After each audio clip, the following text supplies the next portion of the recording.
Hello, welcome to the weekly share of the Zera Shimshon, and I'm Yosef Lange, of course, and didn't change my name since last week, and hope everybody had a wonderful and meaningful Yom Kippur and had an easy fast. I'm going to do this pretty fast today and keep the English and make it short, just like Hazino is short. I'm going to make this share short, so it is Yud Beis Tishrei, Tav Shin Pei Gimel, right? And we're still waiting for Mashiach. So, paying back the wicked. Ooh, this is going to be one of the best things that ever happened to us when we see the final coming Mashiach. So it says, the pasuk, Hatzur tamim pu'alai ki chol drachav mishpat keil emuna ve'ein avo tzadiv yashav.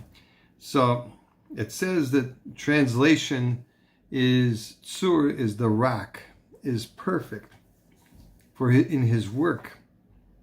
For all his ways are justice, God of faith and without iniquity, righteous and fair is he.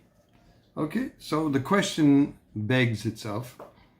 The Gemara in Tainis and Daf Lemon A says, expounds on the words Keil Emuna, without iniquity, by explaining that just as Hashem will punish sinners in the world to come for even the slightest sin that they did while on earth, he punishes the righteous in this world for even the slightest sins that they do. That's tough to have. Yeah? The Maharsha asks why Hashem draws conclusions about the punishment of tzaddikim in this world from the punishment of sinners in the world to come. Shouldn't it have been the opposite? The Gemara could have said, just as Hashem punishes the tzaddikim in this world, so too does he punish the sinners in the world to come. Especially since we see the tzaddikim punished in this world, but we don't see the punishment of the Rishoyim in the world to come. Frustration over the success and tranquility of evildoers is expressed in a number of different places in Tanakh. The Nevi'im had ask these questions. It's not like everybody is a kaifer or something to ask you questions of why we don't see the wicked getting punished. Why do they get away with everything? Why are the wicked so successful? Yirmiyahu wonders. It's a Yirmiyahu 12:1. You can look up the verse. And Asaph says in the Tehillim, I envied the madmen when I saw the peace of the wicked. Peace means with the shalom, right? Peace. Peasce. Okay. One would think that sinners would be punished in this world, the prophets point out, yet this is not the case, and they seem to live in peace and tranquility and glory. The reason sinners enjoy this world is because Hashem is paying them back for the good deeds they have done, so that he will not have to reward them in the world to come. As it says, he repays those who hate him to his face, to make him perish. That's a pasuk in Dvorim 7:10. He rewards them for anything good that they did in this world in order to completely obliterate them from the Olam Haba, the world of the truth. He will definitely save the punishment for their aveiros until they get to the world to come, and not let them begin paying off their debts early by suffering in this world. This is what the Gemara teaches us about the punishment of the sinners. 1. Hashem will not give them a discount for any of the sins that they did while on earth. 2. Seeing their reward in this world makes us realize that they will definitely be punished in the world to come, not in this world. On this, the Gemara adds that Hashem will also demand payment, quote unquote, from the tzaddikim for even the slightest avera that they do.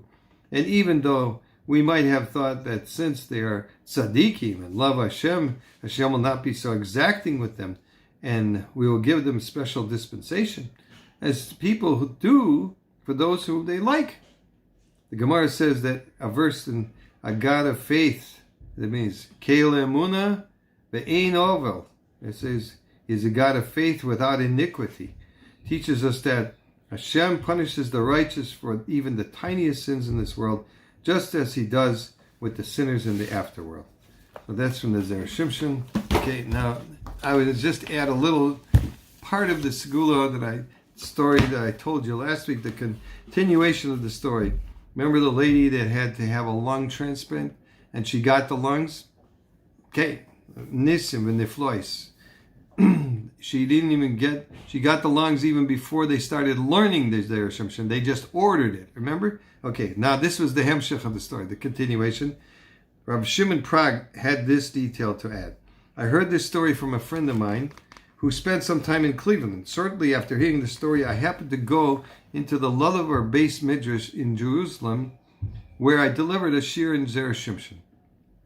At the beginning of the shir, I asked if there was anyone who wanted to mention the name of someone who needed refuah shalema. I would like to mention the name, said one of the participants. Who is it? It's my sister. She's in America right now, recuperating from a complicated operation from which she has still not woken up. We mentioned her name and davened that the schus of the Zera Shimshon should stand by her and that she should merit a complete recovery. In a miraculous turn of events, we found out that the women woke up a few hours after the shir and started to talk.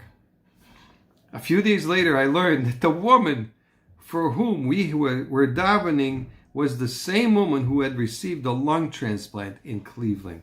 And I was once again overwhelmed by how many wonderful stories there are about people who have experienced such a wide array of miracles after learning the Zera Shimshon. Sechusa, Yaga, and Aleinu, Kol Yisrael, and have a wonderful Shabbos and a wonderful Chag Sameach, Simchas Torah, Simchas Sukkos, and all the good Sachen. Kol Tov, sei gebencht.